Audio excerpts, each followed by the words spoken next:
Ô nè của lan dây to ha. Có chứ. Là hả? Đang ngồi đây đi. Người nào tới phát biểu ý kiến. Tụi nói nhà pa. Ôi, quay video à? Pa giờ quý sinh tên này giờ quý từ muộn.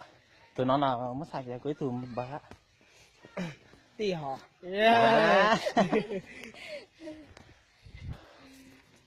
Nãy giờ không có hơn đâu là do lên mua nào. Đừng có lần thấy ra được mới ra dạ. Đúng rồi. Mình nãy cô thể hiện ra học với xích luôn không? Ôi, được luôn. Đây. xin lỗi xem mà. Sao mà. Nên là cái những cuốn tay của quay hay này. Yeah. Đây cuốn to này. Làm đó.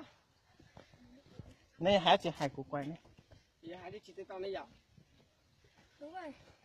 Để biết tôi sát cờ cái. Ô, quý rằng câu ấy. Hay là hãy chỉ tao thế này. Bây giờ bà hai mấy chắc lâu. Nữa là hai lùm hôm mấy cá này. À, hôm là cay vậy. Không lao cay là cho ta lăn hạt. Này, cái xe này hai cái chừng gà xiếc.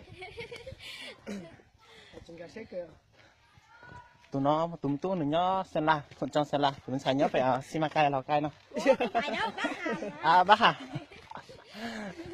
Nhầm rồi. Ô là có lên đây không? Đã, có, không biết. À, chắc là nó đi một nửa bên kia. Đúng rồi. Đi cái đường kia không rõ gần về gần hơn. Đường này chắc gần hơn.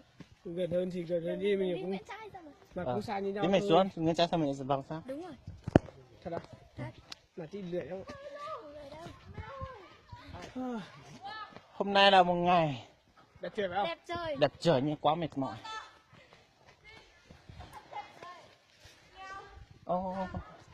Bây giờ xin trả next sai trả chứ ở tù. Xin chào theo được chứ. Rồi这里的只是要太太đi cho mua cái đâu. Tù muộn con đấy. Cũng như thế thôi.